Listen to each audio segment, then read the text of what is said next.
¿Alguna vez has escuchado palabras que te rompieron el corazón? Imagina descubrir que alguien a quien dedicaste toda tu vida piensa que eres un estorbo. Esto le sucedió a una abuela de 68 años, que lo sacrificó todo por su familia, hasta que un día escuchó algo que cambió su destino para siempre. ¿Qué harías tú en su lugar? ¿Te quedarías o tendrías el valor de empezar de nuevo? Y cuéntame, ¿de qué parte del mundo nos estás viendo? Déjalo en los comentarios, suscríbete a nuestro canal y dale like a este video si alguna vez has sentido que mereces más respeto del que recibes. Tu historia también importa. Nunca pensé que a mis 68 años estaría contando una historia como esta. Las palabras tienen poder, ¿sabes? Pueden construir puentes o cavar abismos tan profundos que ni todo el amor del mundo logra rellenarlos. Y yo, Guadalupe Hernández, aprendí esta lección de la manera más dolorosa posible, en una cocina que olía a cilantro recién cortado y a un guiso que nunca llegué a terminar. Era un martes de marzo, uno de esos días en que el sol de Puebla parece decidido a recordarte que la primavera se acerca, testaruda y brillante.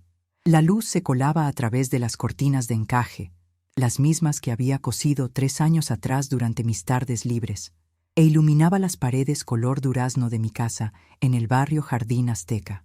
Una casa de 2 plantas con un pequeño jardín delantero donde crecían unos rosales que habían sido el orgullo de mi madre y ahora lo eran mío. Una casa por la que había entregado cada gota de sudor, cada hora extra, cada peso ahorrado durante décadas. El reloj de la cocina, un regalo de mis compañeras cuando me jubilé de la tienda de telas, marcaba las 11:42 de la mañana. Las manos me dolían ligeramente, como siempre en los días húmedos, pero me movía con la agilidad que da la costumbre mientras preparaba el almuerzo para Miguel Ángel, mi nieto de 7 años. Era su favorito, chilaquiles verdes con pollo desmenuzado, sin demasiado picante porque «Me pica la lengua, abuelita», como siempre me recordaba con sus ojitos entrecerrados y su lengua pequeña asomando entre los labios. La radio vieja que me acompañaba desde hace más de 20 años tocaba una canción de Juan Gabriel en volumen bajo. Yo tarareaba distraída, perdida en esa rutina que, aunque agotadora, me daba propósito: alimentar, cuidar, estar presente. Fue entonces cuando escuché la voz de Alejandra, mi única hija, filtrándose desde el patio trasero. Hablaba por teléfono, probablemente con Claudia, su amiga desde la universidad, esa que nunca me cayó bien, pero que siempre sonreía educadamente cuando nos cruzábamos. El sonido llegaba claro a través de la ventana entreabierta de la cocina. No era mi intención espiar, pero aquel día el viento soplaba hacia la casa, como un mensajero traicionero decidido a entregarme una verdad que hubiera preferido no conocer. Mi madre me da tanto asco. Es sofocante vivir con ella. Las palabras me golpearon con la fuerza de un puño invisible.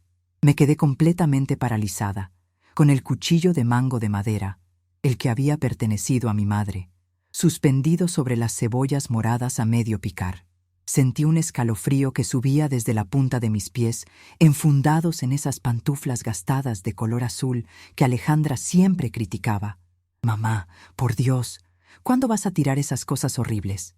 Hasta la nuca, donde el cabello canoso recogido en un moño simple se erizó como si hubiera recibido una descarga eléctrica. Las lágrimas brotaron inmediatamente, mezclándose con el ardor que las cebollas ya habían provocado en mis ojos. Por un momento no supe distinguir si lloraba por el vegetal o por aquella puñalada que acababa de recibir directamente en el corazón. Un corazón que, a pesar de los años y los desengaños, nunca había dejado de latir con un amor incondicional por esa niña que ahora, convertida en mujer, me despreciaba con tanta naturalidad. Te juro, Claudia, no sabes lo que es tenerla. Encima todo el tiempo, preguntándome a dónde voy, qué hago, a qué hora regreso, como si fuera una inválida que no puede hacer nada sola. El otro día hasta me preguntó por qué había llegado a las 2 de la mañana, como si tuviera que rendirle cuentas. Tengo 42 años, por Dios. La risa despreocupada de Alejandra se coló por la ventana como un insulto adicional. Su voz, tan parecida a la mía cuando era joven, pero con ese deje de soberbia que yo nunca tuve, seguía fluyendo en un torrente, imparable de confesiones que jamás debí escuchar.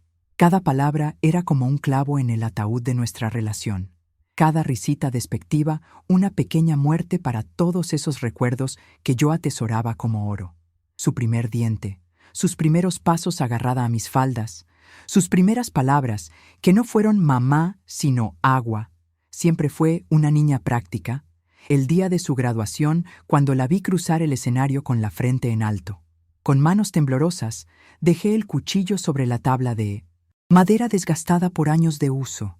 Me sequé las lágrimas y luego las manos en el delantal bordado con pequeñas flores de colores, el mismo que Alejandra me había regalado la Navidad pasada, con un «para que te veas más moderna, mamá, ya tira ese horrible delantal a cuadros».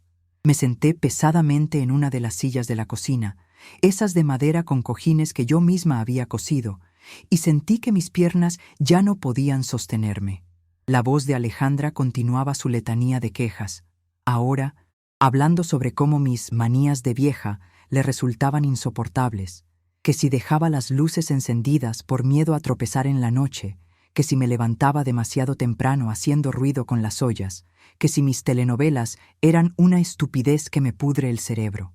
Todas esas pequeñas intimidades expuestas sin pudor, todas esas vulnerabilidades que yo siempre había considerado parte del pacto tácito de respeto entre madre e hija, ahora convertidas en material de burla para una conversación casual de media mañana. Aquel día, algo fundamental se quebró dentro de mí. No fue un estallido dramático, de esos que aparecen en las telenovelas que tanto disfrutaba ver después de acostar a Miguel Ángel.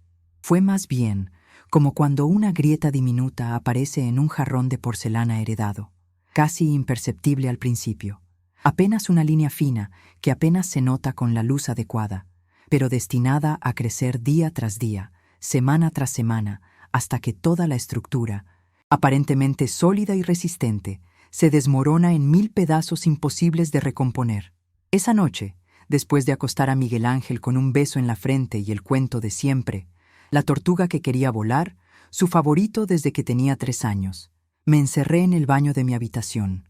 Era un espacio pequeño, con azulejos color crema que ya mostraban signos de desgaste en las juntas, un lavamanos con un grifo que goteaba ligeramente, otra de las manías que irritaban a Alejandra. «Mamá, ese goteo me vuelve loca. ¿Cuándo vas a llamar a un fontanero?» Y una bañera con patas de león que había sido mi mayor lujo cuando remodelamos la casa 15 años atrás. Me miré en el espejo del botiquín, ese que había comprado en oferta en el mercado de artesanías, cuando finalmente pude cambiar los muebles del baño. No me refiero a esas miradas rápidas y funcionales que todas nos damos cada mañana para comprobar que no tenemos manchas de pasta dental en la barbilla o que nuestro cabello está medianamente presentable. No, esta vez me observé de verdad, como no lo había hecho en años, quizás décadas. Vi a una mujer de 68 años, con ojos color café oscuro, grandes y expresivos, pero ahora bordeados por arrugas profundas, como ríos secos en un mapa antiguo. La piel de mis mejillas, antes tersa y con ese rubor natural que me hacía parecer siempre ligeramente sonrojada, ahora colgaba sutilmente, mostrando el inevitable paso del tiempo. Mi cabello, completamente gris desde los 55, estaba recogido en ese moño simple que me hacía todos los días por practicidad, revelando algunas canas rebeldes que se escapaban por las sienes. Noté también esa arruga vertical entre las cejas, resultado de décadas frunciendo el ceño mientras cosía botones bajo la escasa luz de mi habitación, mientras calculaba mentalmente si el dinero alcanzaría para fin de mes, mientras me preocupaba cada vez que Alejandra llegaba tarde en su adolescencia. Mis manos, reflejadas en el espejo mientras tocaba inconscientemente mi rostro, contaban su propia historia. Nudillos ligeramente hinchados por la artritis incipiente, piel curtida y reseca por años de trabajo duro, primero como dependiente en aquella tienda de telas El Bordado Dorado del centro histórico, donde comencé a trabajar a los 19 años recién llegada del pueblo, luego como madre soltera que lavaba, cocinaba, limpiaba, cosía, zurcía, planchaba, y ahora como abuela a tiempo completo, cocinera, limpiadora, maestra de tareas, narradora de cuentos, enfermera de rodillas raspadas y corazones magullados.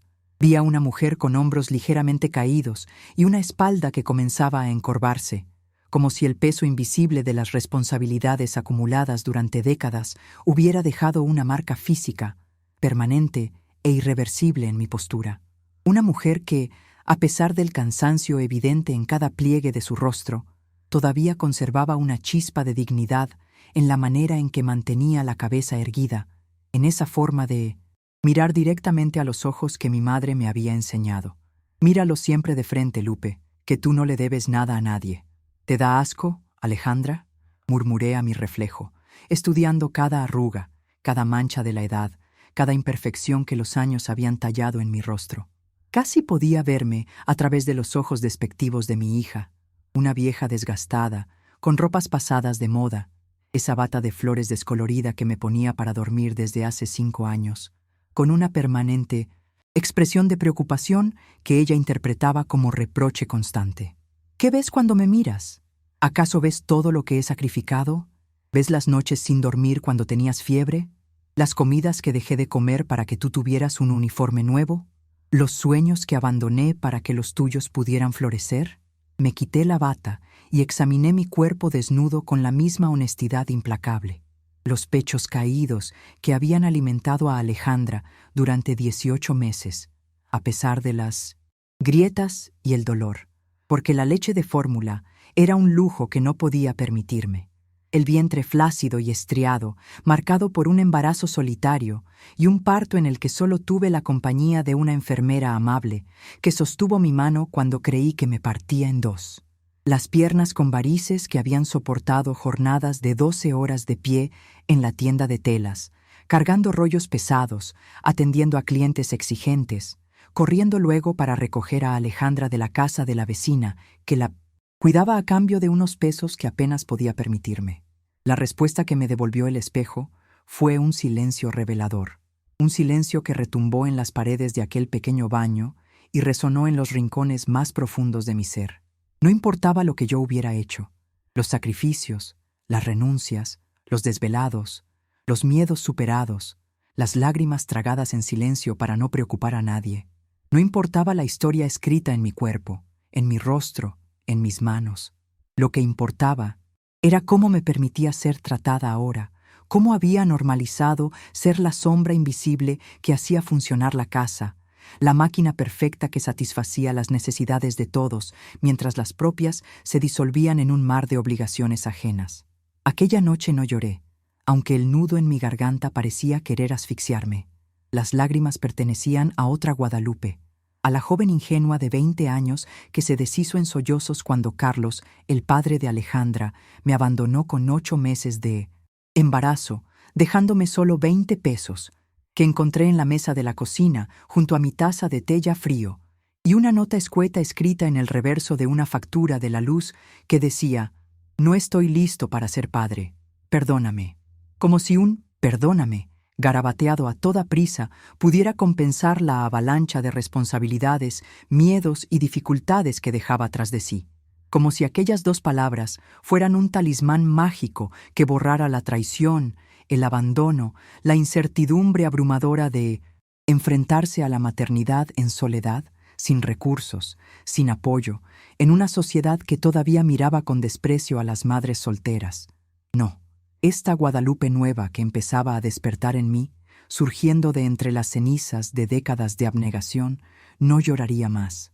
Esta Guadalupe observaría con ojos limpios y mente clara, pensaría con la sabiduría acumulada de casi 7 décadas de vida, y por primera vez desde aquel día lejano en que supe que sería madre soltera, actuaría por y para sí misma.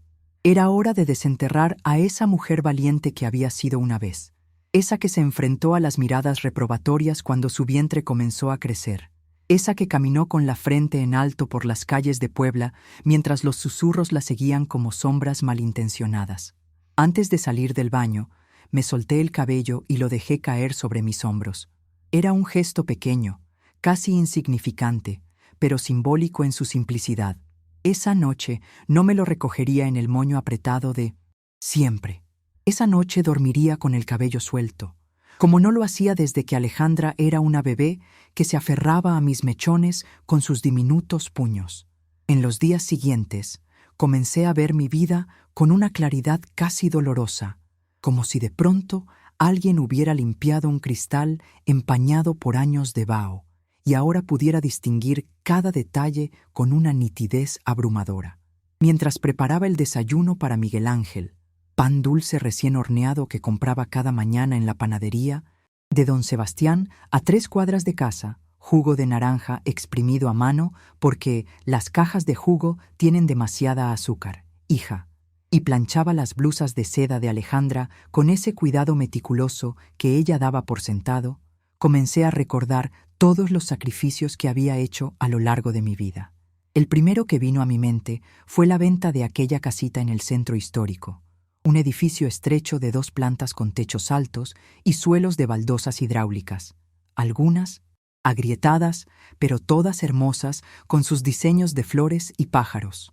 Era la única herencia tangible que mis padres, un sastre respetado y una maestra de primaria, me habían dejado, junto con valores que ahora parecían anticuados: honestidad, trabajo duro, dignidad. Vendí esa casa que olía a historia y a recuerdos de infancia para comprar esta en Jardín Azteca, un barrio entonces emergente, con casas de construcción más moderna y espacios más amplios, porque Alejandra, con 15 años recién cumplidos, decía que le daba vergüenza vivir en una zona de viejos y que sus amigas del colegio privado, donde la había matriculado sacrificando cualquier lujo personal, se burlaban de ella por vivir en esas calles antiguas que huelen a humedad. Recordé las infinitas horas extras en el bordado dorado, quedándome hasta las 9 o 10 de la noche para atender a las clientas rezagadas, para organizar el inventario, para ganarme la confianza de don Ernesto, el dueño, que finalmente me ascendió a encargada con un pequeño aumento que significó poder inscribir a Alejandra en clases de inglés.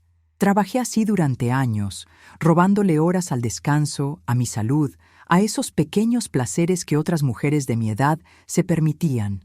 Un café con las amigas, una tarde de cine, un libro leído sin interrupciones. Todo para pagar sus estudios universitarios de marketing. Porque, mamá, sin un título no soy nadie en este mundo, y marketing es la carrera del futuro.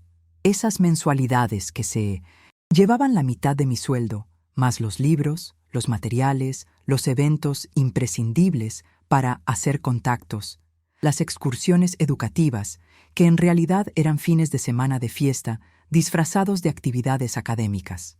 La fiesta de quinceañera fue otro capítulo completo en mi libro de sacrificios. Ahorré durante meses, recortando gastos de donde no había ya nada que recortar. Un solo par de zapatos que resolaba una y otra vez hasta que el zapatero me dijo: «Ya no tienen arreglo. Doña Guadalupe, comidas sencillas, sin carne más que una vez por semana, ninguna salida, ni siquiera al parque si implicaba tomar un autobús. Ropa remendada tantas veces que las costuras originales ya no se distinguían de los parches. Todo para darle la celebración con la que soñaba, con aquel vestido rosa de tafetán y encaje que costó 3 meses de mi salario y que solo usó durante 5 horas, con la cena para 50 personas en el salón Reina Isabel, con la banda en vivo que interpretó sus canciones favoritas mientras ella bailaba con sus amigos, radiante y hermosa, sin saber, o quizás sin importarle, el precio real de aquel momento de gloria adolescente. Cuando consiguió su primer trabajo importante a los 24 años, en una agencia de publicidad del centro, celebré con ella como si fuera mi propio logro. Preparé una cena especial, compré una botella de vino que no podía permitirme, invité a sus amigas de la universidad a un brindis en casa. Me sentía tan orgullosa, tan vindicada. En mis sacrificios, pensaba, ingenua de mí, que comenzaba una nueva etapa donde por fin tendría una compañera en las responsabilidades, donde quizás podría permitirme pequeños lujos, descansar un poco, cuidar de esa salud que ya comenzaba a resentirse con dolores de espalda crónicos y jaquecas frecuentes.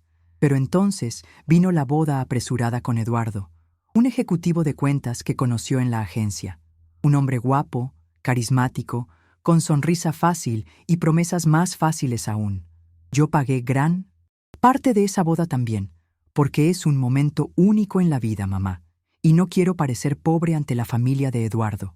Más deudas, más horas extra, más sacrificios para que mi hija tuviera el vestido de novia de diseñador, la recepción en el hotel de moda, la luna de miel en Cancún. Y luego vino Miguel Ángel, ese regalo inesperado del cielo, y junto con él, la revelación de que Eduardo mantenía una relación paralela con una compañera de trabajo desde antes de la boda. Y cuando Eduardo, el hombre por el que Alejandra había jurado que era el amor de su vida, la traicionó con aquella compañera de trabajo, una relación que, según confesó después, llevaba manteniendo desde antes de la boda. Abrí las puertas de mi casa, sin dudarlo, para que ella y mi nieto, recién nacido, tuvieran un hogar. Reorganicé mi vida nuevamente. Transformé mi pequeño estudio de costura en una habitación para el bebé. Renuncié a mis escasos momentos de soledad y silencio. Abracé con alegría la oportunidad de ser un apoyo para mi hija y un refugio para mi nieto.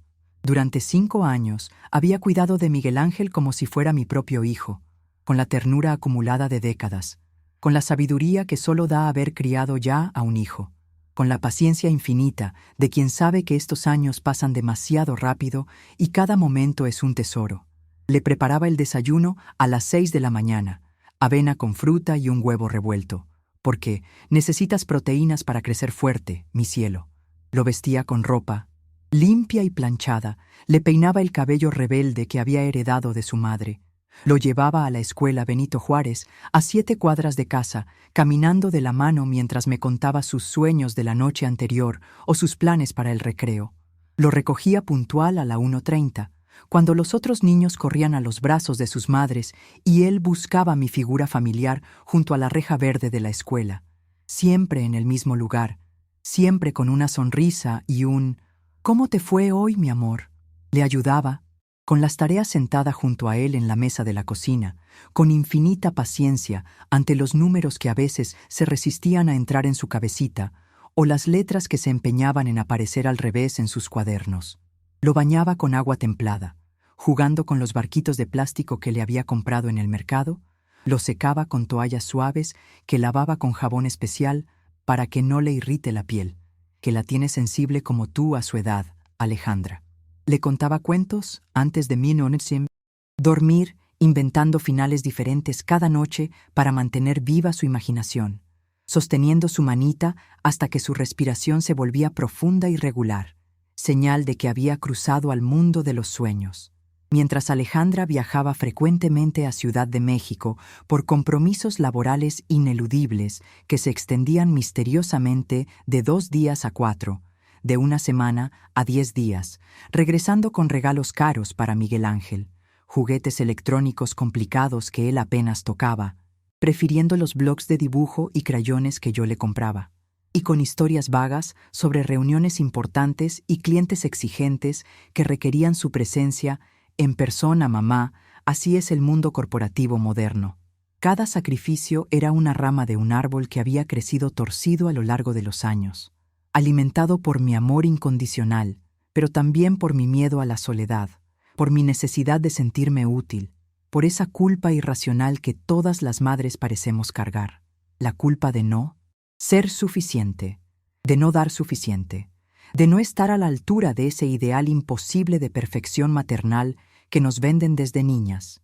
Y yo, en mi ceguera nacida de la costumbre y del cansancio, no había visto que me estaba convirtiendo en la raíz invisible de la que todos se alimentaban, pero nadie valoraba, el tronco silencioso que sostenía el peso de la vida cotidiana, mientras las ramas floridas, Alejandra con su carrera, Miguel Ángel con su infancia feliz, recibían toda la luz del sol, toda la atención, toda la admiración.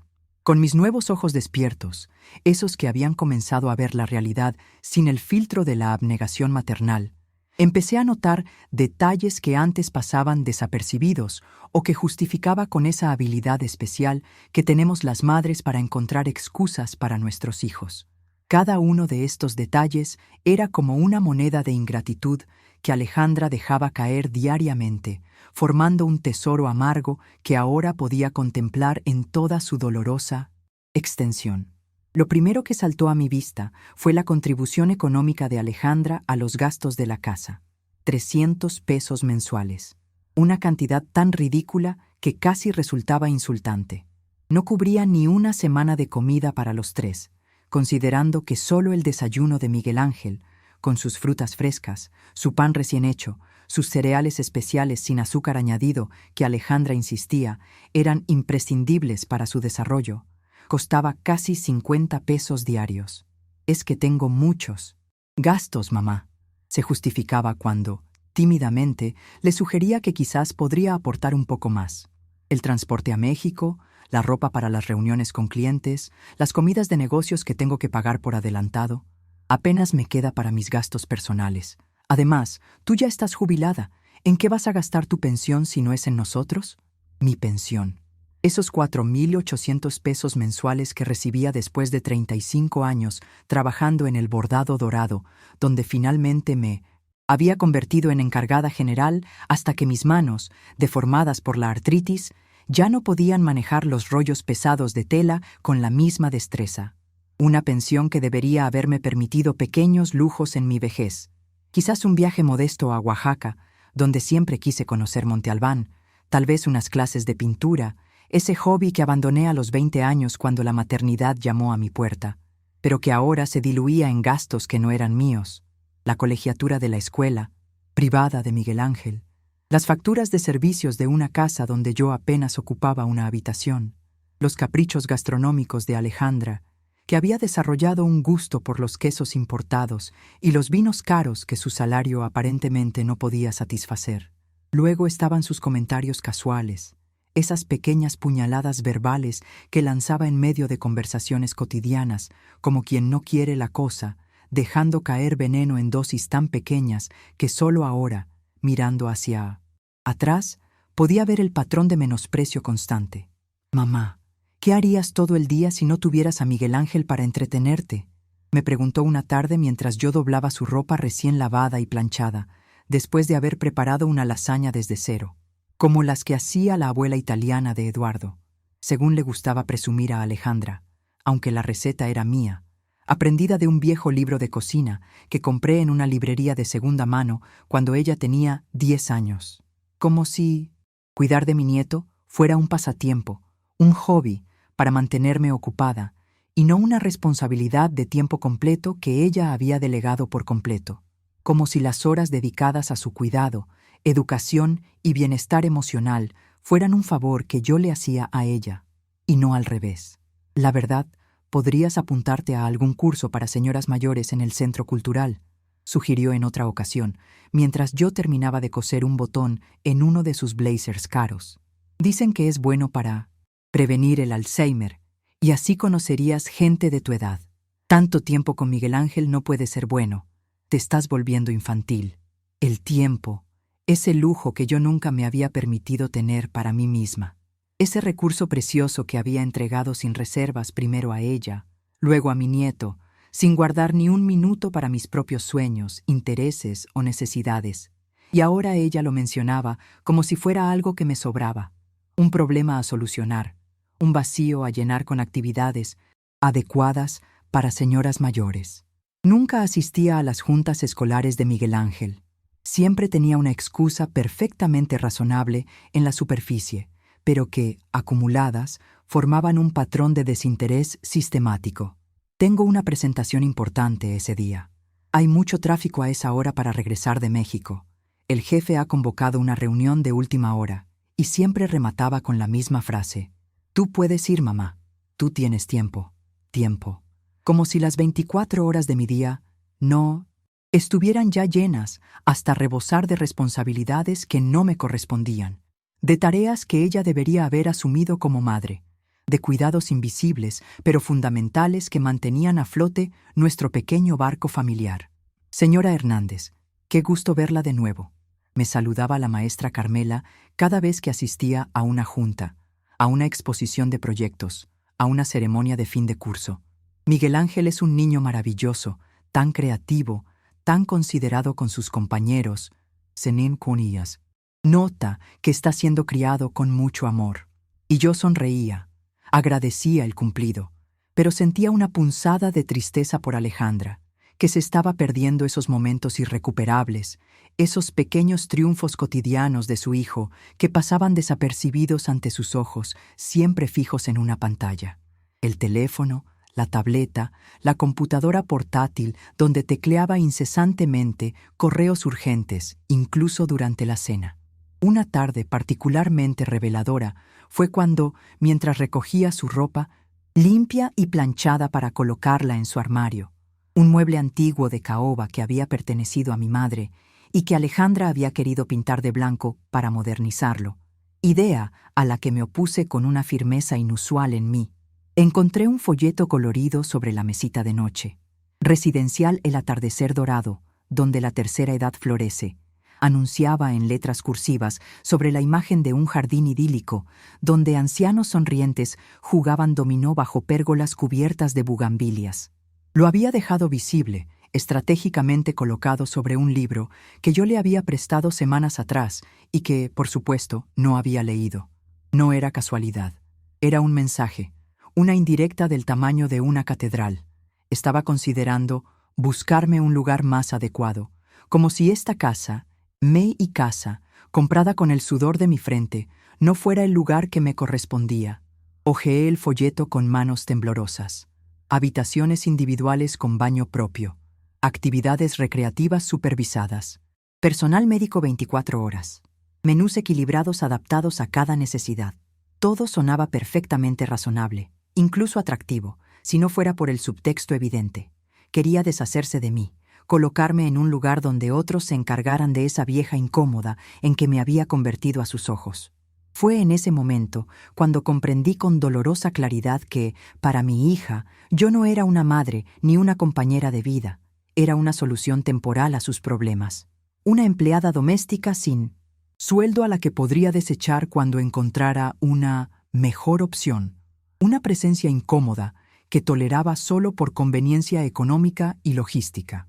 La taza de café que sostenía en la otra mano, café que había preparado para ella, a la temperatura exacta que le gustaba, con ese toque de canela que tanto disfrutaba desde niña, se me resbaló de entre los dedos súbitamente entumecidos y se hizo añicos contra el suelo de cerámica. El líquido oscuro formó un pequeño río que corrió hacia la alfombra, que yo misma había tejido durante los largos meses de embarazo, una alfombra con motivos aztecas en tonos tierra que combinaban perfectamente con los colores de la habitación. No me molesté en recoger los pedazos inmediatamente, como habría hecho en cualquier otra ocasión, saltando para evitar el desastre, preocupada por las manchas, por el desorden, por la inconveniencia que mi torpeza causaría a los demás. Por primera vez, dejé que el desorden existiera sin sentirme culpable por ello. Los fragmentos de porcelana había sido la taza favorita de Alejandra, un regalo de sus compañeros de trabajo por su último ascenso. Yacían dispersos como las piezas de un rompecabezas que ya no tenía interés en resolver. «Que lo limpie ella», murmuré, sorprendiéndome a mí misma con la firmeza de mi voz en el silencio de la habitación. «Que recoja sus propios pedazos rotos». Los días transcurrían con una normalidad aparente. Yo seguía cocinando, limpiando, cuidando de Miguel Ángel con el mismo amor de siempre, porque él no tenía culpa alguna en esta historia. Era un niño dulce, reflexivo para su edad, con una sensibilidad que me recordaba a mí misma de pequeña.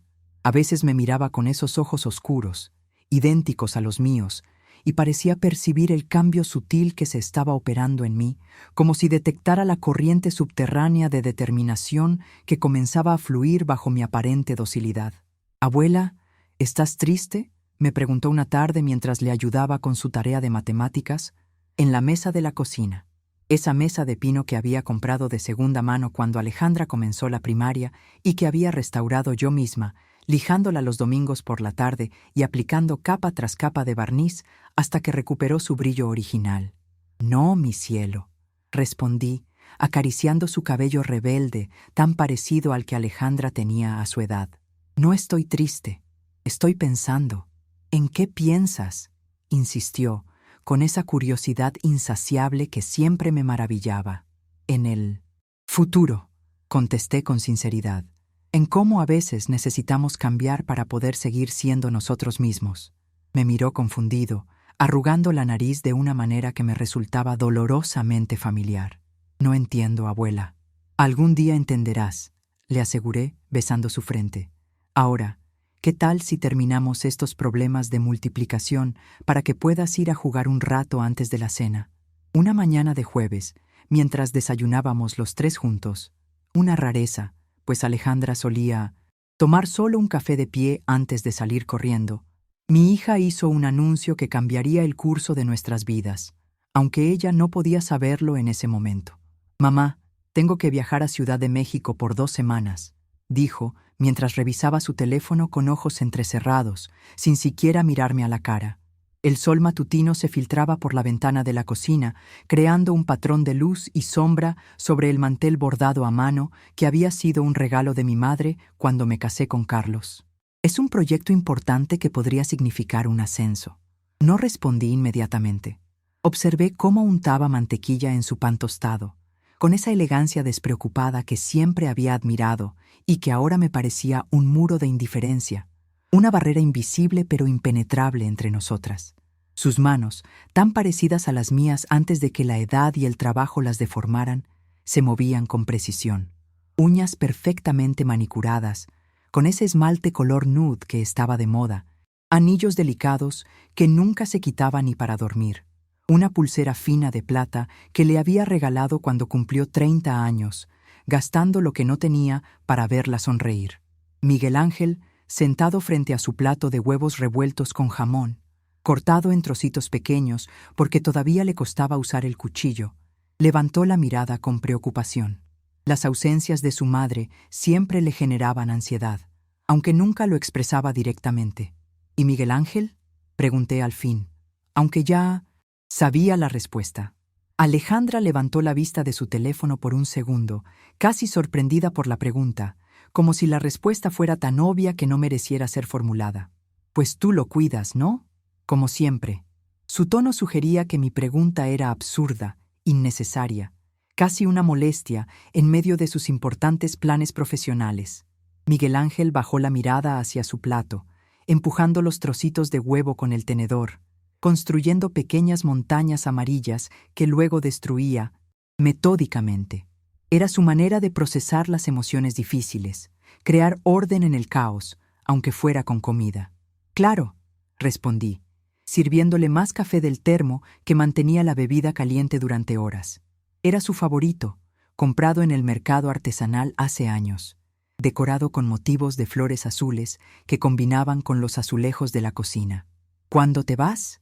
«El lunes», respondió, dando un mordisco a su tostada. Una miga quedó atrapada en la comisura de sus labios, y tuve que resistir el impulso de limpiarla con mi servilleta, como hacía cuando era pequeña. «La empresa paga el hotel, así que no tendré que quedarme con Claudia esta vez. Es en Polanco, en el Hotel Presidente. Muy elegante». «Qué bien», comenté, sin mucho entusiasmo. «¿Y en qué consiste el proyecto?» Alejandra suspiró, como si mi interés fuera una carga, una intromisión en su vida privada. «Es algo técnico, mamá. No lo entenderías. Tiene que ver con estrategias de marketing digital y posicionamiento de marca». Hizo un gesto vago con la mano, descartando cualquier posibilidad de que yo, con mi educación básica y mi nula experiencia en el mundo corporativo, pudiera comprender los misterios elevados de su profesión. No insistí. Había aprendido hace tiempo que presionar a Alejandra solo generaba más distancia, más irritación, más comentarios desdeñosos sobre mi supuesta incapacidad para entender el mundo moderno. Esa tarde, mientras Miguel Ángel estaba en su clase de fútbol, una actividad extraescolar que yo misma había sugerido porque el niño necesitaba socializar más y gastar energía física, hice algo que nunca antes había hecho. Llamé a una inmobiliaria. No cualquiera, sino la más prestigiosa de la zona, esa con oficinas relucientes en la avenida principal y agentes que vestían trajes impecables. «Inmobiliaria Horizontes», le atiende Lucía. «¿En qué puedo ayudarle?», respondió una voz femenina y profesional. «Buenas tardes», dije, sorprendida por la firmeza de mi propia voz. «Mi nombre es Guadalupe Hernández. Me gustaría saber cuánto podría valer mi casa si decidiera ponerla en venta». Hubo una pausa breve. El sonido de teclas siendo pulsadas. Por supuesto, señora Hernández. ¿Podría proporcionarme la dirección exacta? Le di los detalles de mi casa. Calle Girasoles número 27, Colonia Jardín Azteca, a 3 cuadras del parque principal y 5 del centro comercial Plaza Las Américas. Ah, Jardín Azteca. Excelente ubicación, comentó Lucía con entusiasmo profesional. Es una zona que se ha revalorizado mucho en los últimos años. Sin ver la propiedad, no puedo darle un valor exacto, pero propiedades similares en esa área se están vendiendo entre 1.1 y 1.3 millones de pesos, dependiendo del estado de conservación, los metros cuadrados, las reformas realizadas. 1.200.000 pesos, dice usted. La cifra me dejó sin aliento, aferrándome al auricular del teléfono como si pudiera caerme. Cuando compré esta casa hace 15 años, había pagado apenas 50.000 pesos, una cantidad que en ese momento me pareció astronómica y que solo pude reunir vendiendo la casa heredada de mis padres y pidiendo un pequeño préstamo que terminé de pagar hace apenas 5 años. ¿Y cuánto tiempo tardaría en venderse? Con la ubicación que tiene, señora Hernández, podríamos cerrar la venta en 2 semanas si el precio es competitivo. El mercado inmobiliario en Puebla está muy activo, especialmente en zonas bien establecidas como Jardín Azteca. Hay muchas familias, jóvenes buscando propiedades en barrios tranquilos, pero céntricos. 2 semanas. El mismo tiempo que Alejandra estaría fuera. La coincidencia parecía una señal del destino, una ventana de oportunidad que se abría justo cuando más la necesitaba. Me gustaría que un tasador visitara la casa, dije, sintiendo cómo la semilla de una idea comenzaba a germinar, echando raíces profundas en mi determinación recién descubierta. ¿Sería posible en los próximos días? Por supuesto. ¿Le parece bien mañana? ¿Por la tarde? Tenemos un hueco a las 4:30. Perfecto. A esa hora mi nieto está en su clase de natación.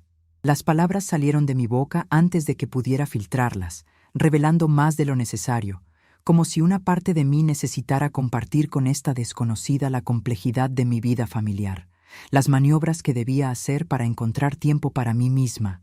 Al colgar el teléfono, mis manos temblaban, pero no de miedo como habría ocurrido antes.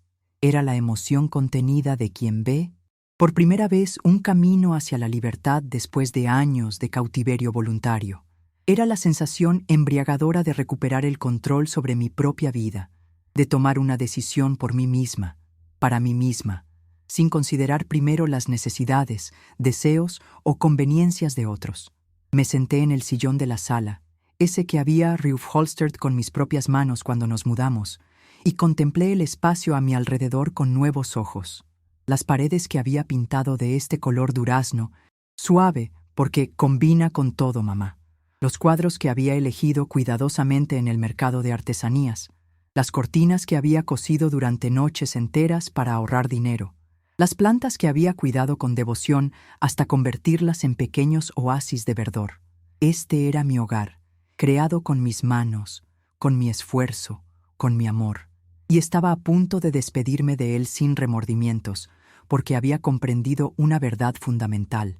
El hogar no son las paredes, los muebles o los objetos. El hogar es donde puedes ser tú mismo, donde eres respetado, donde tu presencia importa no por lo que haces, sino por quién eres. Y esta casa, mi casa, había dejado de ser mi hogar hace tiempo. Los días siguientes fueron un baile secreto, una coreografía precisa donde cada movimiento estaba calculado, pero debía parecer espontáneo, casual, parte de la rutina. Mientras mantenía la fachada de la abuela abnegada que cuida de su nieto mientras su madre trabaja, por dentro tejía los hilos invisibles de mi plan, ese tapiz de libertad que cobraba forma con cada llamada discreta, cada documento firmado, cada decisión tomada. El viernes, un tasador de la inmobiliaria visitó la casa mientras Miguel Ángel estaba en su clase de natación con un compañero de escuela. Era un hombre de mediana edad, de gestos precisos y mirada evaluadora, que recorrió cada rincón de mi hogar con una mezcla de profesionalismo y curiosidad apenas disimulada. «Es una propiedad muy bien mantenida, señora Hernández», comentó mientras tomaba fotografías del patio trasero. ese pequeño oasis donde había plantado bugambilias, jazmines y un limonero que daba frutos pequeños pero jugosos. Se nota el cuidado en los detalles. Gracias, respondí, sintiendo una mezcla extraña de orgullo y melancolía. Este espacio había sido mi refugio durante años, el lugar donde leía a escondidas cuando todos dormían, donde regaba mis plantas temprano en la mañana mientras escuchaba el canto de los pájaros, donde a veces, solo a veces, me permitía recordar a la joven que había sido, con sueños propios y un futuro abierto ante mí. Con los resultados de la tasación, la casa podría venderse por aproximadamente 1,150,000 pesos, me informó cuando terminó su recorrido. Es un precio realista que permitiría una venta rápida. ¿Estás segura de querer proceder? Completamente, afirmé, sorprendida por la firmeza de mi voz. Necesito que la venta se complete lo antes posible. No preguntó por qué, y se lo agradecí, silenciosamente. Quizás había visto demasiadas historias como la mía. Mujeres mayores vendiendo propiedades familiares por necesidad, por enfermedad, por abandonos varios. O quizás simplemente era lo suficientemente profesional para no inmiscuirse en asuntos personales. El fin de semana transcurrió con normalidad aparente. Hice las compras habituales, preparé la comida favorita de Miguel Ángel el domingo, enchiladas verdes, como las que mi madre preparaba para mí. Lavé y planché la ropa que Alejandra necesitaría para su viaje. Pero en cada actividad cotidiana había ahora un subtexto, una despedida silenciosa que solo yo conocía. El lunes por la mañana llevé a Alejandra y su maleta al paradero de autobuses. Miguel Ángel nos acompañó, silencioso y cabizbajo como siempre que su madre se marchaba. «Pórtate bien con la abuela», le dijo Alejandra, agachándose para darle un beso rápido en la mejilla. «Y no comas tantos dulces». «Sí, mamá», respondió él, con esa obediencia resignada que me partía el corazón. «Te llamaré en cuanto llegue al hotel», me aseguró mientras abrazaba a su hijo brevemente. Era un gesto mecánico, casi ensayado, que contrastaba dolorosamente con la intensidad con que Miguel Ángel se aferraba a ella. «Cualquier emergencia, me avisas al celular. Que tengas buen viaje», respondí, manteniendo la sonrisa educada que había perfeccionado durante años. «No te preocupes por nosotros». Esta última frase contenía más verdad de la que ella podía imaginar. Cuando el autobús partió, Miguel Ángel y yo caminamos de la mano hacia la parada del colectivo que nos llevaría de regreso a casa.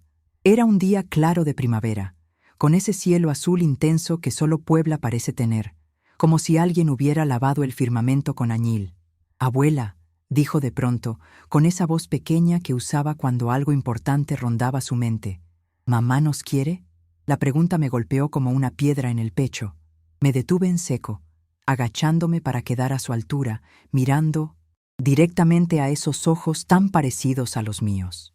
«Tu mamá te quiere muchísimo», respondí con sinceridad, porque, a pesar de todo, sabía que Alejandra amaba a su hijo, aunque su forma de demostrarlo fuera deficiente, aunque priorizara su carrera y su vida social sobre la crianza cotidiana. Solo que a veces los adultos tenemos formas complicadas de demostrar el amor. «Pero ella siempre se va», insistió, con esa lógica implacable de los niños. «Y cuando está en casa, siempre está mirando su teléfono». «Eso no significa que no te quiera», expliqué, eligiendo cuidadosamente mis palabras. No quería envenenar la relación entre madre e hijo a pesar de todo. «Significa que tiene muchas cosas en su cabeza, pero tú eres lo más importante para ella, aunque a veces no sepa cómo demostrarlo». Miguel Ángel asintió, no completamente convencido, pero dispuesto a aceptar mi explicación por ahora.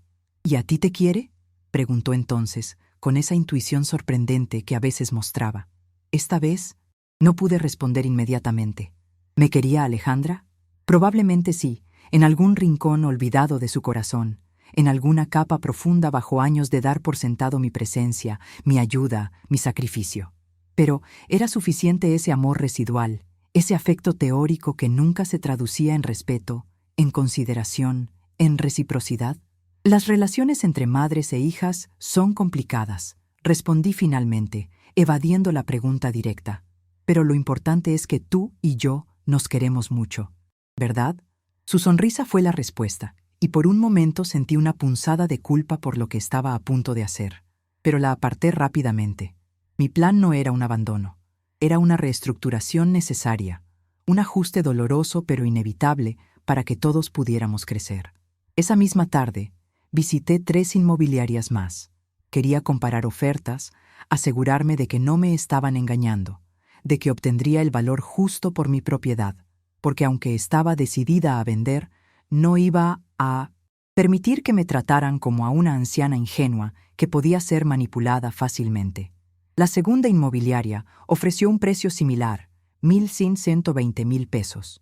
La tercera sugirió 1,180,000, pero con la ventaja de una venta más rápida. La cuarta, sorprendentemente, propuso 1,200,000, aunque con un plazo de venta más largo, entre 1 y 2 meses. Al día siguiente, consulté con un abogado, el licenciado Ramírez, un hombre de edad similar a la mía, que me atendió en su pequeño despacho cerca del Zócalo. Le expliqué mi situación, omitiendo los detalles más dolorosos, pero dejando claro que necesitaba asegurarme de que todo fuera legal. «La casa está a su nombre, ¿correcto?», preguntó, revisando los documentos que le había llevado. La escritura amarillenta, los recibos de predial al día, el último recibo de la hipoteca ya liquidada. «Sí, completamente a mi nombre», confirmé. Era un detalle que Alejandra parecía haber olvidado convenientemente a lo largo de los años, tratando la propiedad como si fuera una posesión compartida, o peor aún, algo que eventualmente le correspondería por derecho propio. «Entonces no hay ningún problema legal», aseguró el licenciado, ajustándose las gafas sobre el puente de la nariz. «Usted tiene todo el derecho de vender su propiedad cuando y como lo desee, sin necesidad de consultar con nadie más». Me explicó el proceso, los documentos necesarios, los impuestos que debería pagar, los plazos estimados. Todo con una claridad y un respeto que agradecí profundamente. No me trató como a una anciana confundida, sino como a una propietaria tomando una decisión financiera legítima. «¿Está segura, Guadalupe?», me preguntó Socorro, mi vecina y única amiga verdadera, cuando la visité esa noche después de acostar a Miguel Ángel. Vivía en la casa contigua a la mía, una construcción similar, pero pintada de un verde suave que contrastaba con el durazno de mi fachada. Era una mujer viuda, 10 años mayor que yo, con una independencia y una fortaleza que siempre había admirado secretamente. Le conté mi plan mientras compartíamos un té de manzanilla en su pequeña cocina, un espacio acogedor donde el tiempo parecía transcurrir más lentamente, donde las confidencias fluían con naturalidad entre el vapor aromático de las tazas y el ronroneo ocasional de Dante, su gato negro que me observaba con ojos ambarinos desde el alféizar de la ventana. «¿No crees que deberías hablar con Alejandra primero? Darle una oportunidad de cambiar, de entender cómo te sientes». «¿Para qué, Socorro?», respondí, sintiendo cómo una determinación casi feroz se apoderaba de mí. «¿Para que me convenza de que estoy loca, de que soy una vieja egoísta? ¿Para que me manipule con su labia de publicista, con esa habilidad que tiene para hacerme sentir culpable por tener necesidades propias? No, esta vez no pediré permiso para existir». La mirada de Socorro se llenó de una mezcla de admiración y preocupación. Esos ojos claros que habían visto tanto de la vida que parecían contener toda la sabiduría del mundo. Dante saltó a su regazo, y ella lo acarició distraídamente mientras consideraba mis palabras. «¿Y el niño? ¿Miguel Ángel?», preguntó finalmente, tocando el punto más sensible, la única duda real que me carcomía por dentro. Esa pregunta me dolió más que cualquier otra. Mi nieto era la única luz pura en toda esta oscuridad, el único ser que me ofrecía amor incondicional, que se alegraba genuinamente con mi presencia, que buscaba mi mano en la oscuridad, cuando tenía pesadillas, que me dibujaba soles sonrientes y me decía «Te quiero, abuelita», sin esperar nada a cambio. «Por eso necesito tu ayuda», le expliqué, inclinándome sobre la mesa. Mi voz apenas un susurro, aunque no había nadie más que pudiera escucharnos. «Quiero que lo vigiles mientras Alejandra no está en casa, que me informes si algo va mal. Te dejaré mi número nuevo y el de la casa donde voy a vivir. No abandonaré a mi nieto, Socorro. Solo me alejaré para que su madre por fin asuma su responsabilidad». Socorro guardó silencio por un momento, sopesando mi petición. Finalmente, extendió su mano arrugada y tomó la mía con firmeza. Te ayudaré, Guadalupe, pero prométeme que no desaparecerás completamente. Ese niño te necesita, aunque sea desde la distancia. Te lo prometo, respondí, sintiendo un nudo en la garganta. Y gracias, amiga, eres la única persona que realmente me ve. Aceptó ayudarme, no sin antes hacerme prometer que mantendríamos el contacto y que no desaparecería por completo de la vida de Miguel Ángel. Una promesa que tenía toda la intención de cumplir. Mientras tanto, investigué sobre San Miguel de Allende, ese pueblo mágico del que tanto había oído hablar pero nunca había visitado. Una ciudad colonial en el estado de Guanajuato, famosa por su arquitectura, su comunidad artística, su clima templado y su calidad de vida.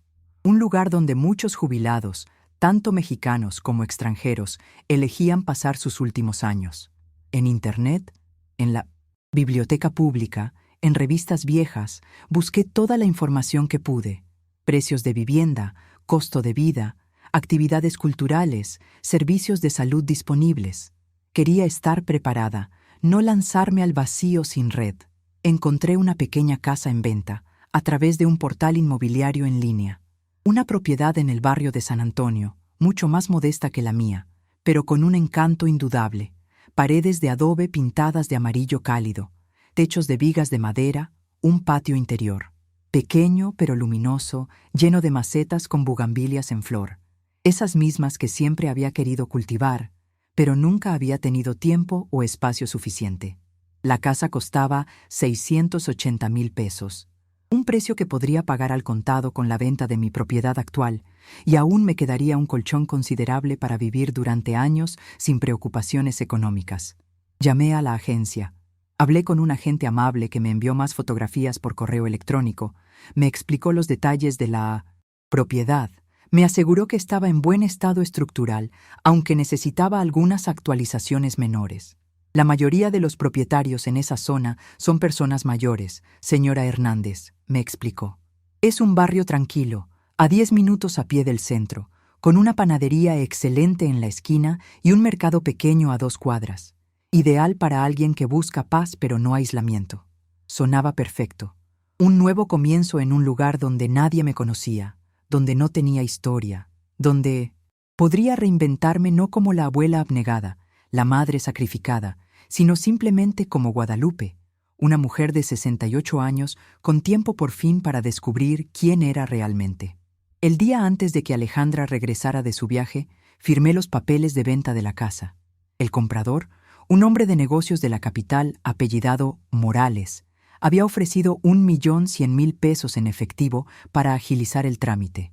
Era menos de lo que la última inmobiliaria había sugerido, pero la rapidez de la operación compensaba sobradamente la diferencia. La firma se realizó en una notaría del centro, un edificio antiguo con techos altos y ventiladores de aspas que giraban perezosamente, moviendo el aire cargado de olor a papel viejo y a madera pulida por décadas de uso.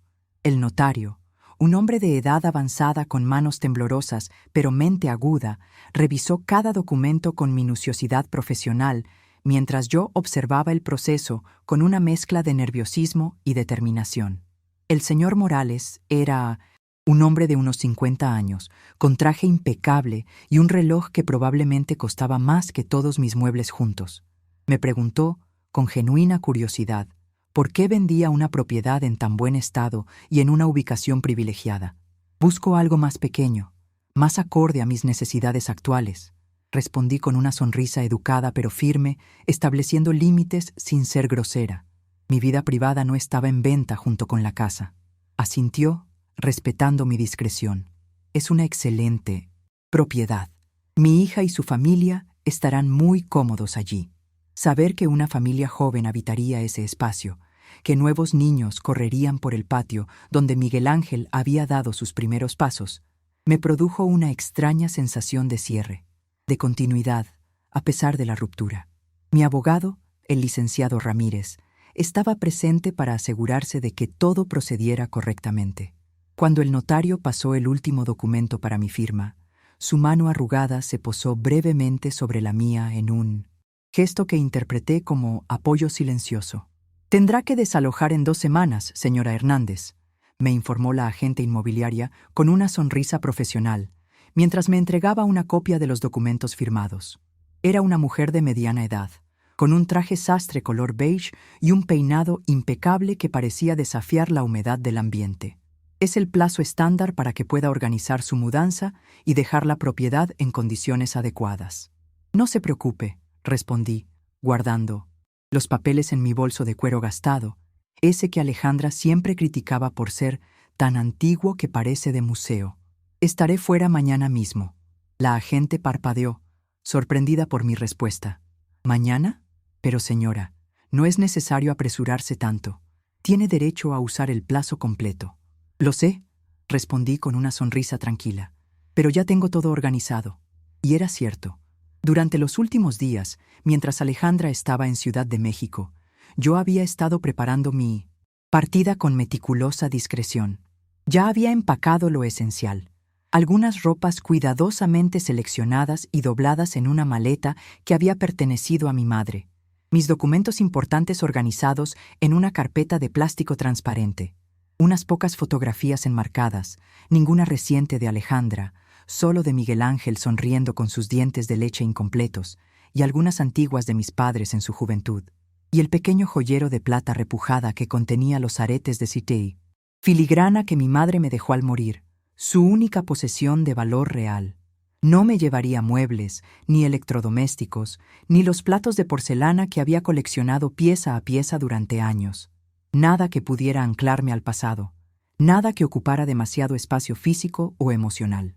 Esta mudanza no era solo un cambio de domicilio, era una purga, un renacimiento, una oportunidad de descubrir qué quedaba de Guadalupe cuando se despojaba de todas las capas de obligaciones y expectativas que habían definido su existencia durante décadas. Al salir de la notaría, el sol de mediodía caía implacable sobre las calles empedradas del centro histórico. Me detuve un momento en las escaleras de piedra, sintiendo el calor que subía desde el pavimento y observando el flujo constante de personas que pasaban ante mí. Turistas con cámaras y sombreros, oficinistas apurados con maletines y rostros serios, vendedores ambulantes pregonando sus mercancías, estudiantes riendo en grupos bulliciosos. Toda esta vida que continuaría sin mí, toda esta ciudad que seguiría su ritmo imperturbable cuando yo ya no formara parte de su paisaje cotidiano. La idea, lejos de entristecerme, me produjo una sensación de libertad casi vertiginosa. Por primera vez en mi vida adulta, era completamente libre para elegir mi camino, sin tener que considerar las necesidades o preferencias de nadie más. El licenciado Ramírez me acompañó hasta la parada de taxi, insistiendo en cargar mi bolso a pesar de que no pesaba mucho. Era un gesto de caballerosidad a la antigua usanza, el tipo de cortesía que se había vuelto escasa en estos tiempos modernos. ¿Está segura de esto, doña Guadalupe?, me preguntó mientras esperábamos que pasara un taxi disponible. Su rostro mostraba una preocupación genuina, más allá de la relación profesional que habíamos establecido. No es que cuestione su decisión, pero partir así, sin despedirse. A veces las despedidas solo prolongan el dolor, respondí, ajustándome el rebozó sobre los hombros a pesar del calor. Era una prenda que había tejido yo misma hace años, con hilos en tonos azules y morados que se entrelazaban en patrones complejos. Un trabajo artesanal que me había llevado meses completar en las noches solitarias después de acostar a Alejandra. Y algunas personas no merecen la oportunidad de manipularte una vez más, asintió, comprendiendo. Quizás él también había experimentado el tipo de relación tóxica que te vacía lentamente, que te consume gota a gota, hasta que un día te miras al espejo y no reconoces a la persona exhausta que te devuelve la mirada. Le deseo lo mejor en esta nueva etapa, dijo, estrechando mi mano con firmeza cuando por fin un taxi se detuvo ante nosotros. Si necesita cualquier cosa, ya tiene mi tarjeta. Esa última noche en mi casa, preparé la cena favorita de Miguel Ángel, enchiladas verdes con pollo, ese platillo que mi madre me enseñó a cocinar cuando yo tenía apenas 12 años, parada sobre un banquito de madera para alcanzar la estufa. La comida es amor hecho tangible. solía decir mamá mientras me mostraba cómo tostar los tomatillos hasta que su piel se ampollara ligeramente, cómo moler el chile serrano con ajo y cilantro, cómo freír las tortillas justo al punto para que absorbieran la salsa sin desintegrarse. La receta había pasado de madre a hija durante generaciones, y ahora yo la preparaba para mi nieto, poniendo en cada paso el mismo amor que había recibido. Era una forma de mantener viva la memoria de mis antepasadas, de conectar el pasado con el presente a través del ritual cotidiano de alimentar a los seres queridos. Mientras comíamos, sentados en la mesa de la cocina bajo la luz cálida de la lámpara que pendía del techo, una pieza artesanal de hierro forjado que había comprado en un mercado hace años, observé a Miguel Ángel con atención, memorizando cada detalle de su rostro infantil, el hoyuelo que se le formaba en la mejilla izquierda cuando sonreía, herencia directa de mi padre, la manera en que arrugaba la nariz cuando algo le parecía divertido, un gesto idéntico al de Alejandra a su edad, como sus ojos, del mismo tono café oscuro que los míos, brillaban cuando hablaba de algo que le entusiasmaba. «Abuela, ¿por qué me miras así?», preguntó de repente, limpiándose la boca con la servilleta tal como le había enseñado, siempre insistiendo en los buenos modales, porque un hombre educado abre todas las puertas, mi cielo. Porque eres lo más hermoso que he visto en mi vida, mi niño, respondí con sinceridad, conteniendo las lágrimas que amenazaban con desbordarse. Y quiero que nunca olvides que te quiero más que a nada en este mundo.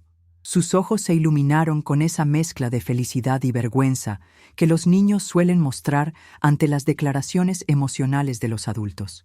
«Yo también te quiero, abuela», dijo con esa simplicidad honesta de los niños, sin filtros, sin condiciones, sin cálculos. «¿Me cuentas un cuento antes de dormir?» «Claro que sí, mi amor». «¿Cuál? ¿Quieres escuchar esta noche?» «Uno nuevo», pidió, ayudándome a recoger los platos con esa diligencia que siempre me enorgullecía. «Uno que no me hayas contado nunca».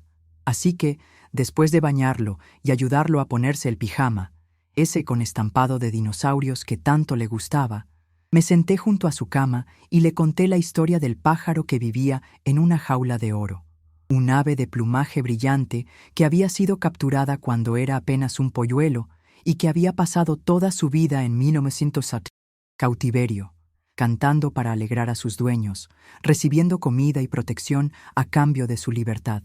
Le expliqué cómo, un día, el pájaro notó que la puerta de su jaula había quedado entreabierta. Tras mucho dudar, decidió volar hacia la libertad, aunque eso significara enfrentarse a las tormentas y a los depredadores, aunque implicara aprender a buscar su propio alimento, a construir su propio nido, a valerse por sí mismo después de una vida de dependencia. «¿Y fue feliz, abuela?», preguntó Miguel Ángel, con los ojos ya pesados por el sueño. «Fue libre», respondí, acariciando su cabello. «Y a veces, mi niño, eso es incluso mejor que ser feliz. A veces amar significa dejar ir, y a veces irse es la única forma de encontrarse a uno mismo». No entendió el simbolismo, por supuesto. Solo disfrutó de la historia como la aventura de un pájaro valiente, sin captar las capas más profundas que resonaban con mi propia situación. Se durmió abrazado a su oso de peluche. Señor Botones, lo había bautizado cuando tenía apenas 3 años, con esa paz que solo los niños poseen, sin saber que nuestras vidas estaban a punto de cambiar para siempre. Después de asegurarme de que dormía profundamente, me senté en la pequeña mesa de la cocina, esa que había visto crecer a mi familia, que había sostenido miles de comidas, conversaciones, tareas escolares, celebraciones modestas y lágrimas silenciosas. Saqué una hoja de papel del cuaderno de dibujo de Miguel Ángel y un bolígrafo azul, ese con el que firmaba las notas de la escuela y las facturas pendientes. Las palabras fluyeron con sorprendente facilidad, sin tachaduras ni dudas. «Como siempre dijiste que te daba asco y no soportabas vivir pegada a mí, resolví tu problema. Vendí la casa y salí de tu vida. La nueva propietaria te dará 2 semanas para encontrar dónde vivir. Socorro cuidará de Miguel Ángel hasta que regreses. Es hora de que asumas tu papel de madre. Es hora de que yo asuma mi papel de mujer libre. No me busques. Estaré bien. Guadalupe». Releí la nota una vez, satisfecha con su concisión, con su falta de dramatismo o autocompasión. No había reproches elaborados, no había un catálogo de agravios, no había intentos de generar culpa, solo hechos concretos y una declaración de independencia largamente postergada. Dejé la carta sobre la mesa, sujeta por el salero de cerámica que habíamos comprado juntas en Tlaquepaque durante unas vacaciones, cuando Alejandra todavía era una adolescente y nuestra relación, aunque ya mostraba fisuras, aún parecía reparable. La mañana siguiente, después de preparar el desayuno para Miguel Ángel, hot cakes con forma de animales como le gustaban, y llevarlo a la escuela como de costumbre, me detuve un momento más de lo habitual en la despedida. Lo abracé con fuerza, inhalando su aroma a champú de manzana y a esa esencia indefinible que solo tienen los niños, una mezcla de inocencia y posibilidades infinitas. «Te quiero, abuelita», dijo mientras corría hacia su salón, su mochila de superhéroes rebotando contra su espalda pequeña. «Y yo a ti, mi cielo, siempre», respondí, sabiendo que pasaría tiempo antes de volver a escuchar esas palabras de sus labios, antes de volver a sentir sus bracitos delgados rodeando mi cuello en un abrazo espontáneo. Lo vi desaparecer tras la puerta verde del salón de segundo grado, mezclándose con otros niños en un torbellino de uniformes azules y voces agudas. Sentí como las lágrimas pugnaban por salir, pero las contuve firmemente. No lloraría aquí, frente a otras madres y abuelas que me conocían, que preguntarían, que se preocuparían. Caminé con paso decidido hacia la parada de autobús, donde ya me esperaba Socorro, fiel a su promesa de ayudarme en este plan que ahora, a la luz del día, parecía simultáneamente el acto más valiente y más aterrador que había emprendido en mi vida. «¿Lista?», preguntó simplemente, sosteniendo una bolsa de papel donde había guardado un termo con café caliente y unos panecillos para el viaje. «Lista», respondí, tomando su mano brevemente, agradeciendo sin palabras su complicidad, su apoyo incondicional, su capacidad para entender la necesidad profunda que impulsaba mis acciones. El autobús a San Miguel de Allende salió puntual a las 10 de la mañana.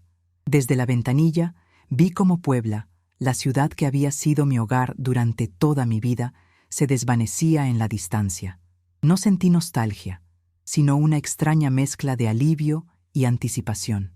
Durante el trayecto, observé el paisaje cambiante, los cerros áridos, los campos de agave, las pequeñas comunidades que aparecían y desaparecían como espejismos en el horizonte. Era como si cada kilómetro recorrido me alejara no solo físicamente de mi antigua vida, sino también emocionalmente. Llegué a San Miguel cuando el sol comenzaba a ponerse, tiñendo de naranja y rosa las cúpulas de las iglesias coloniales.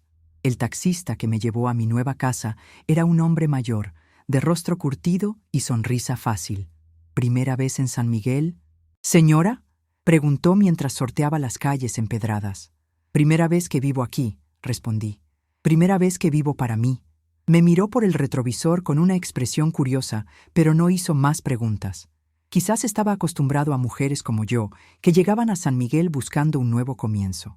Mi nueva casa era exactamente como en las fotografías, pequeña pero acogedora, con paredes de un amarillo suave y un patio donde las bugambilias crecían en gloriosa abundancia.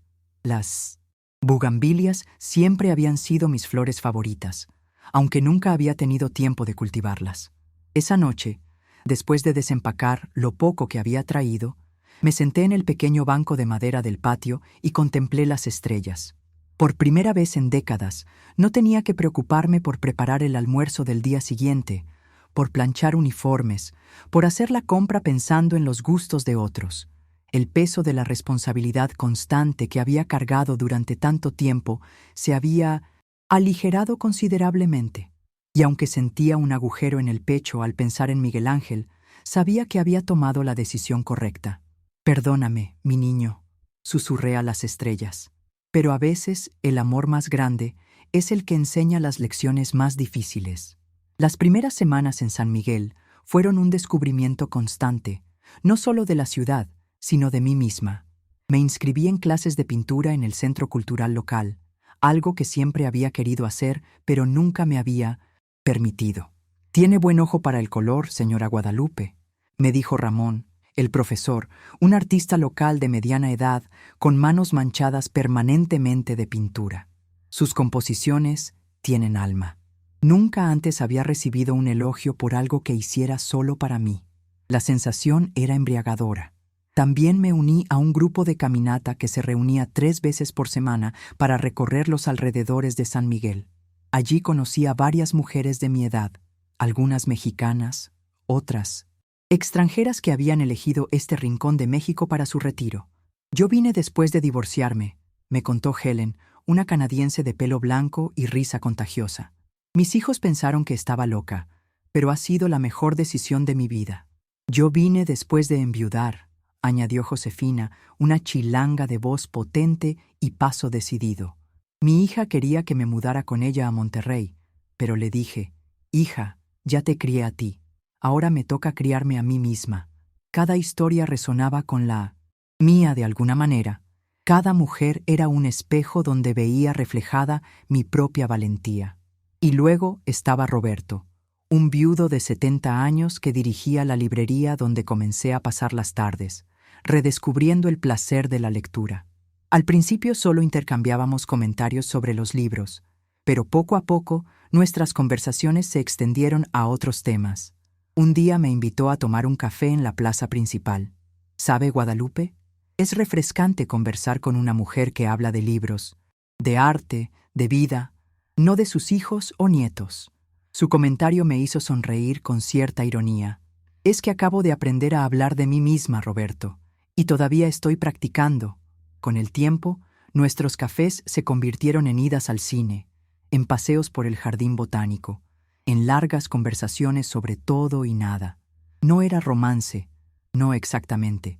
Era compañerismo, era el placer simple de estar con alguien que te ve, que realmente te ve. Fue casi 2 meses después de mi partida cuando recibí la primera llamada de socorro.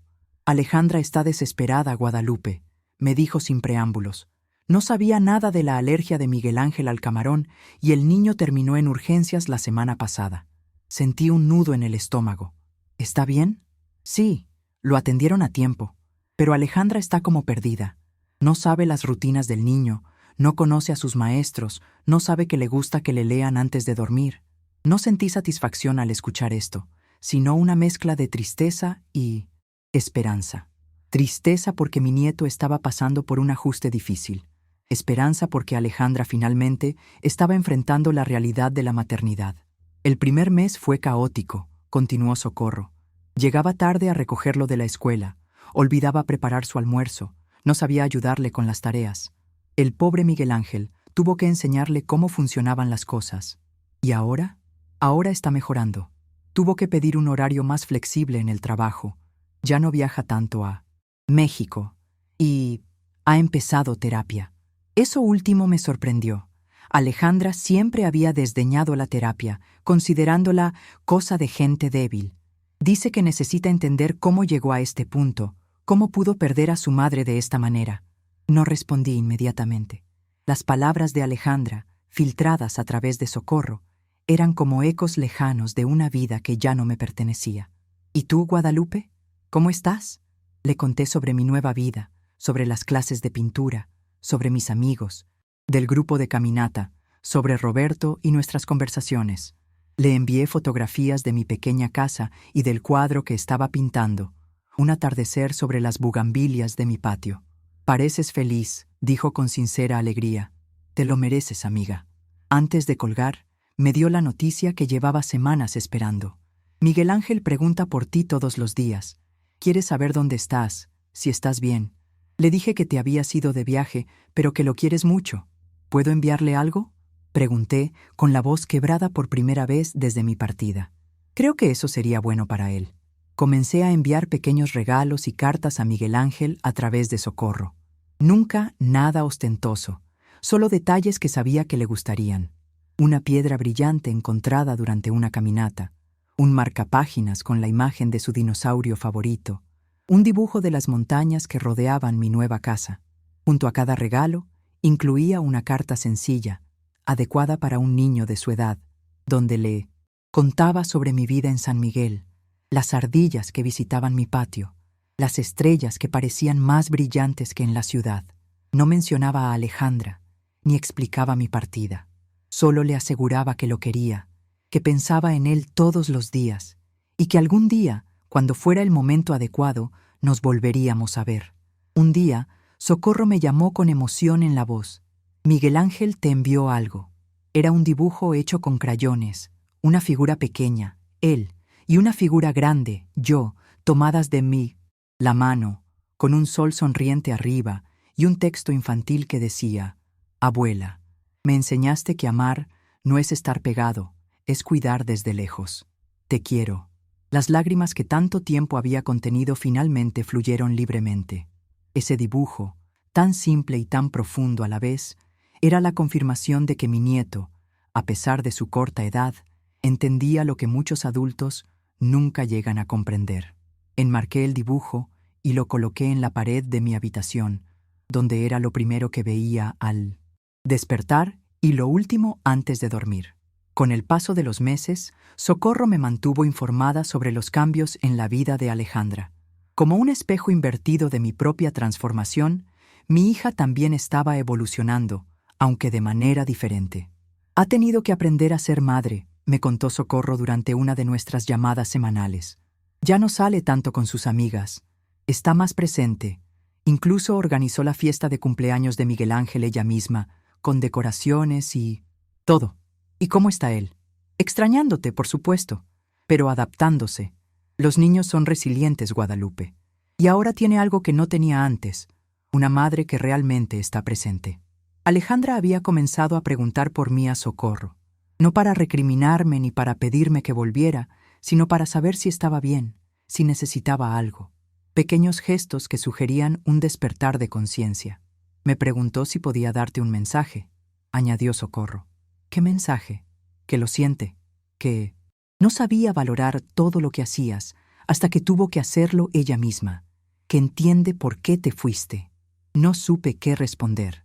Parte de mí quería aferrarse al dolor, a la justificación de mi partida. Otra parte comenzaba a contemplar la posibilidad del perdón. Dile que recibí su mensaje, respondí finalmente, y que me alegra saber que Miguel Ángel ahora tiene la madre que siempre mereció. No era una reconciliación, no exactamente. Era un reconocimiento mutuo de los errores cometidos y de los cambios necesarios. Era un primer paso hacia la sanación.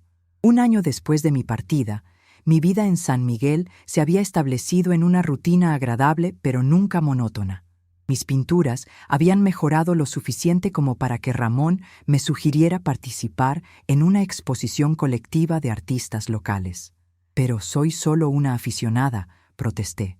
El arte no distingue entre profesionales y aficionados, Guadalupe, solo entre quienes pintan con el alma y quienes no. La exposición se celebraría en una pequeña galería cerca del jardín principal. Roberto me ayudó a seleccionar mis mejores obras: paisajes de San Miguel, naturalezas muertas con bugambilias y un retrato abstracto de un niño que, sin decirlo explícitamente, era Miguel Ángel. 2 días antes de la inauguración, recibí una llamada inesperada de Socorro. Alejandra encontró un folleto de la exposición en mi casa. Me dijo con voz nerviosa: «Quiere venir, Guadalupe, quiere venir con Miguel Ángel». Mi primer impulso fue negarme. La herida, aunque cicatrizada, seguía presente, pero luego pensé en mi nieto, en la oportunidad de verlo después de tanto tiempo. «Dile que puede venir», respondí tras un largo silencio, «pero que no espere que las cosas vuelvan a ser como antes». El día de la inauguración me vestí con especial cuidado, un vestido azul que había comprado específicamente para la ocasión, un collar de plata que Roberto me había regalado en mi cumpleaños, y los aretes de mi madre, esos que había llevado conmigo como único vínculo con mi pasado. La pequeña galería se llenó rápidamente de vecinos, amigos, turistas curiosos. Ramón me presentó con orgullo como su alumna más prometedora, y Roberto no se separó de mi lado, brindándome apoyo silencioso. Y entonces los vi. Miguel Ángel había crecido varios centímetros. Su rostro, antes redondo, comenzaba a mostrar los ángulos que definirían sus facciones adultas, pero su sonrisa, esa sonrisa que iluminaba mis sueños, seguía siendo la misma. Alejandra estaba diferente también. Vestía con más sencillez que antes, su maquillaje era más sutil, y en sus ojos había una expresión que nunca había visto: humildad. Miguel Ángel corrió hacia mí con los brazos abiertos, rompiendo la tensión del momento. ¡Abuela! ¡Viniste! Lo abracé con fuerza, inhalando su aroma a jabón y a infancia. No, mi amor, tú viniste a mí. Cuando finalmente nos separamos, Alejandra se acercó con pasos vacilantes. No nos abrazamos, no hubo lágrimas dramáticas ni disculpas efusivas, solo un reconocimiento silencioso de todo lo ocurrido. Tus cuadros son hermosos, mamá, dijo, observando la pared donde mis obras estaban expuestas. Siempre supe que tenías talento. Gracias, respondí, sintiendo la extrañeza de este nuevo trato, más formal, más distante, pero también más respetuoso. ¿Te gusta mi dibujo, abuela?, interrumpió Miguel Ángel, señalando el retrato abstracto que había pintado inspirándome en él. Soy yo. Sí, eres tú, confirmé con una sonrisa. Siempre estás conmigo, aunque no pueda verte todos los días. Alejandra observó nuestro intercambio con una expresión difícil de descifrar. No era envidia, no era resentimiento. Era más bien una comprensión tardía del vínculo que su hijo y yo compartíamos, un vínculo que ella había menospreciado durante tanto tiempo. Mamá, dijo finalmente cuando Miguel Ángel se distrajo con unos bocadillos. ¿Podríamos hablar? ¿A solas? Nos sentamos en un pequeño café frente a la galería. Roberto se quedó con Miguel Ángel, mostrándole los cuadros y contándole historias sobre San Miguel que hacían reír al niño. «Te ves bien», comenzó Alejandra, revolviendo nerviosamente su café. «Diferente, pero bien». «Lo estoy», respondí con sencillez. «¿Y tú?» «Sobreviviendo», admitió con una sonrisa cansada. «Ser madre a tiempo completo es más difícil de lo que pensaba». No respondí. No hacía falta señalar lo obvio, que ese había sido mi papel durante años, sin reconocimiento, sin descanso. «Lo siento», dijo finalmente, mirándome a los ojos por primera vez. «Siento haberte tratado como una empleada, como alguien que estaba allí solo para servirme. Y yo siento haberme dejado tratar así», respondí. «Ambas cometimos errores, Alejandra. ¿Crees que algún día podrás perdonarme?» La pregunta quedó suspendida entre nosotras, como una frágil pompa de jabón que podría estallar con el más mínimo soplo. «Ya te he perdonado», respondí tras una pausa. Tuve que hacerlo para poder seguir. «Adelante. La pregunta es, ¿te has perdonado tú?» Sus ojos se llenaron de lágrimas contenidas. «Estoy trabajando en ello, con ayuda profesional». Hablamos durante casi una hora. Me contó sobre su terapia, sobre cómo había tenido que enfrentarse a patrones aprendidos de su padre, ese hombre que nos abandonó a ambas. Me habló de su lucha por ser una mejor madre para Miguel Ángel, de los errores que seguía cometiendo, de los pequeños triunfos diarios. No le conté mucho sobre mi nueva vida. No quería que pensara que la invitaba a formar parte de ella. Esa puerta, por ahora, permanecía cerrada. «¿Puedo preguntarte algo?», dijo cuando nuestro tiempo se agotaba y debíamos volver a la galería. «¿Eres feliz aquí?». La pregunta me tomó por sorpresa. No porque fuera difícil de responder, sino porque nadie me la había hecho antes. Ni siquiera yo misma me la había planteado directamente.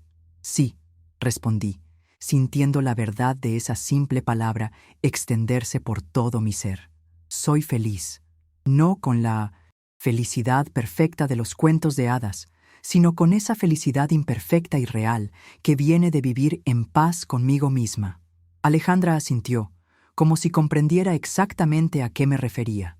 «Miguel Ángel pregunta si puede visitarte de vez en cuando», dijo, cambiando de tema. «Le he dicho que depende de ti». «Me encantaría», respondí sin dudar, «pero con una condición, que entiendas que estas visitas no significan que volveré a mi antiguo papel. Soy su abuela, no su cuidadora principal. Esa eres tú». «Lo entiendo», aseguró con una seriedad que me convenció de su sinceridad. «Y lo respeto». Cuando regresamos a la galería, Miguel Ángel estaba fascinado con las historias de Roberto sobre sus viajes por Europa en su juventud. «Abuela, Roberto dice que podemos ir a ver las estrellas desde la montaña mañana. ¿Podemos ir?» «¿Podemos?». Miré a Alejandra, que asintió levemente, dándome permiso para hacer planes con mi nieto. «Claro que sí, mi amor. Las estrellas de San Miguel son las más brillantes que he visto jamás. Esa noche, después de que Alejandra y Miguel Ángel regresaran a su hotel, me senté en mi patio, bajo el manto estrellado que tanto había aprendido a apreciar. Roberto me acompañaba en silencio, respetando mi necesidad de procesar todo lo ocurrido. ¿Estás bien?, preguntó finalmente, tomando mi mano con gentileza. Mejor que bien, respondí. Estoy en paz. Y era cierto. El círculo se había completado, no con un final perfecto ni con una reconciliación total, sino con algo mucho más valioso, un nuevo equilibrio, una nueva forma de relación basada no en la dependencia o el sacrificio, sino en el respeto mutuo. Mientras contemplaba las estrellas, recordé las palabras que había escrito para Miguel Ángel en una de mis cartas. Nadie tiene derecho a hacernos sentir pequeños, ni siquiera nuestros propios hijos. Y cuando eso ocurre, alejarse no es traición, es autopreservación.